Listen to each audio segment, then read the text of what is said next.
जय हिंद बच्चों, कैसे हो? उम्मीद करते हैं आप लोग अच्छे होंगे। प्यारे बच्चों, आज का क्लास लेकर फिर आप सबके बीच उपस्थित हो गए हैं।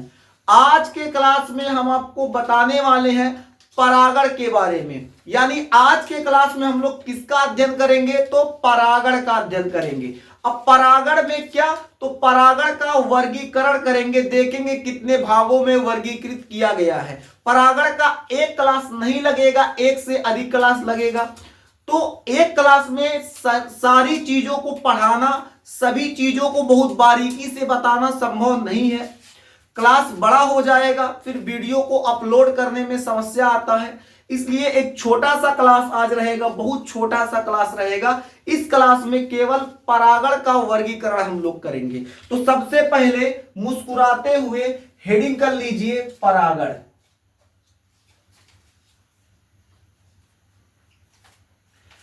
तो समझा दे आपको परागण क्या होता है।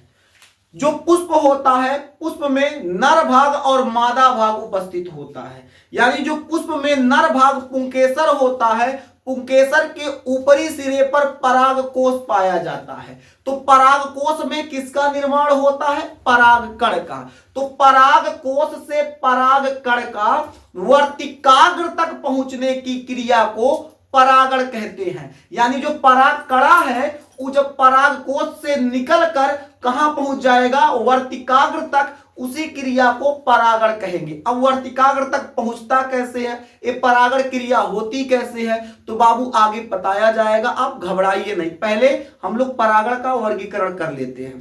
तो जो परागण होता है इसे दो भागों में वर्गीकृत किया गया है। कितने भागों में? तो दो भागों में वर्गीकृत किया गया है। पहला हो जाएगा स्वपरागण। पहला क्या हो जाएगा? स्वपरागण। उसके बाद जो दूसरा वर्गीकरण इसका है उसे हम लोग कहते हैं परपरागण। यानी जो परागण होता है इसे दो भागों में वर्गीकृत किया गया है। पहला स्वपरागण, दूसरा परपरागण। स्वपरागण जो होता है इसको भी दो भागों में वर्गीकृत किया गया है। कितने भागों में? तो दो भागों में वर्गीकृत किया गया है। अब दोनों भाग कौन से हैं उसको समझ लेते हैं। तो जो स्वपरागण होता है ये भी दो प्रकार के होते हैं, या फिर कह सकते हैं दो भागों में बांटा गया है। तो पहला क्या हो जाएगा?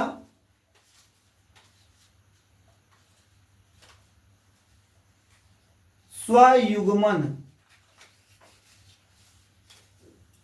दूसरा सजात पुष्पी। सजात पुष्पी।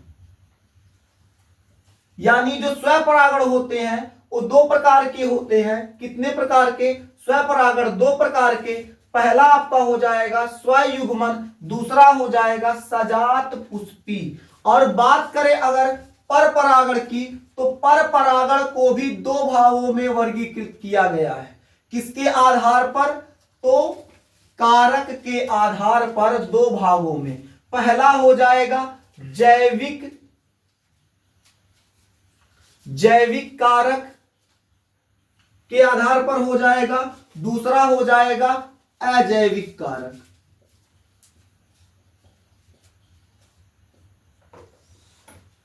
अब जैविक क्या होता है, अजैविक क्या होता है? यानी जैविक कारक मतलब जो होता है जीवधारियों के आधार पर। यानी परागण क्रिया अगर जीवधारी संपन्न करा रहा है तो जैविक कारक हो जाएंगे। जैविक कारक में जो परागण होता है वो किसके द्वारा होता है? तो जंतुओं द्वारा होता है। किसके द्वारा होता है? जंतुओं द्वारा। यानी जो जैविक कारक होता है, जैविक कारक के अंतर्गत जो परागण क्रिया संपन्न होगी मेरे देश के अच्छे बच्चे, किसके द्वारा होगी? तो जंतुओं के द्वारा परागण क्रिया संपन्न होगी। तो जंतुओं के द्वारा होगी, इसलिए इसको हम लोग कहते हैं जंतु परागण।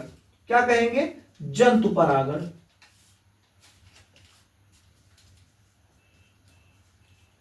और अगर बात करें अजैविक कारक की, तो अजैविक कारक क्या होता है? ये भी दो होते हैं अजैविक कारक में। पहले हो जाएंगे आपके वायु परागण। यानी ऐसा परागण जो वायु के द्वारा संपन्न होता है, वायु की सहायता से संपन्न होता है, ऐसे परागण को हम लोग वायु परागण कहते हैं। तो पहला परागण क्या हो जाएगा इसमें, तो वायु परागण।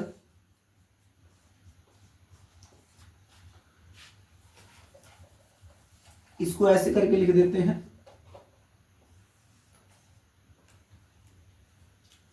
पहला क्या हो जाएगा वायु, और इसमें जो दूसरा परागण हो जाएगा जल परागण। यानी अजैविक कारक में आपके क्या आ जाएंगे, वायु परागण और जल परागण। यहां कारक बढ़ा लीजिएगा।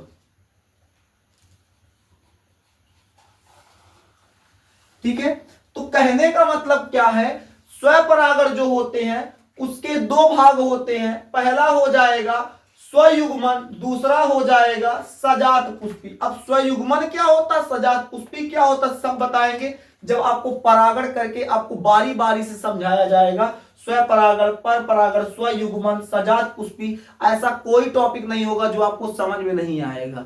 ठीक है, ये हमारा दावा है कि बाबू आपको बहुत बारीकी से पढ़ाएंगे और बहुत अच्छे से समझ में आएगा। बस मुस्कुराते हुए क्लास को देखते जाइएगा। ठीक है, बात करें अगर आपकी आगे, तो जो पर परागण होता है वो दो कारकों पर डिपेंड होता है। पहला जो हो जाएगा जैविक कारक, दूसरा मेरे देश के नौजवान हो जाएगा अजैविक कारक। जैविक कारक जीव जंतुओं द्वारा संपन्न होता है, इसलिए हम लोग जंतु परागण के अंतर्गत रखते हैं। अजैविक कारक जो होता है जीव जंतुओं के द्वारा नहीं संपन्न होता है, उसको अजैविक कारक में आपका जैसे वायु द्वारा संपन्न होगा तो उसको वायु परागण कहेंगे, और जो जल द्वारा संपन्न होगा उसको जल परागण कहेंगे। ये जो परागण आपका है, यही पूरी चीजें हम लोग, इतना पूरी चीजें परागण के अंतर्गत हमको पढ़ना है। एक एक चीजों को बहुत बारीकी से पढ़ना है। अगर एक एक चीजों को बहुत बारीकी से पढ़ लेंगे तो परागण से क्वेश्चन कितना भी अच्छा क्वेश्चन आ जाए, कैसा भी क्वेश्चन आ जाए, तो मां कसम खा के कहता हूं एक क्वेश्चन आपसे बाहर नहीं जाएगा। एक एक क्वेश्चन को चुन चुन के खोज के सॉल्व करोगे एग्जाम में, अगर आ गया क्वेश्चन यहां से तो ये जो टॉपिक है, इन सभी टॉपिकों को बहुत ध्यान से समझने की आवश्यकता है, बहुत ध्यान से पढ़ने की आवश्यकता है, और एक बार ललकार के पढ़ेंगे हम लोग, बढ़िया से पढ़ेंगे ताकि एक एक क्वेश्चन क्लियर हो जाए। यहां से ऐसा कोई भी क्वेश्चन बने जो हमको ना आए, ऐसा हो नहीं सकता, क्योंकि ये जो परागण है, परागण को इतना बेहतरीन आपको पढ़ाएंगे ताकि आपको दिक्कत ही ना हो, बिल्कुल चिंता मुक्त रहिएगा। एक एक टॉपिक को निचोड़ के रख देंगे, पढ़ा देंगे बढ़िया से, भागेगा कहां तक। एक एक टॉपिक को बहुत बारीकी से पढ़ाएंगे। ठीक है, तो आपको सबसे पहले क्या पढ़ना होगा, परागण, फिर परागण का जो भाग होता है स्वपरागण, पर परागण, स्वपरागण के दोनों भाग पढ़ना होगा। इसके कारक के आधार पर जैविक कारक, जंतु परागण, और वायु परागण और जल परागण, इतना आपको पढ़ना पड़ेगा परागण के अंतर्गत। ठीक है, आज का क्लास बड़ा नहीं रखेंगे, बस इसको वर्गीकरण करेंगे आज की क्लास में। अगले क्लास में आपको पढ़ाया जाएगा परागण। तो आज इसको पहले आप लोग इसका वर्गीकरण कर लीजिए, इसको नोट कर लीजिए, फिर मिलेंगे आपसे अगले क्लास में। तब तक के लिए जय हिंद।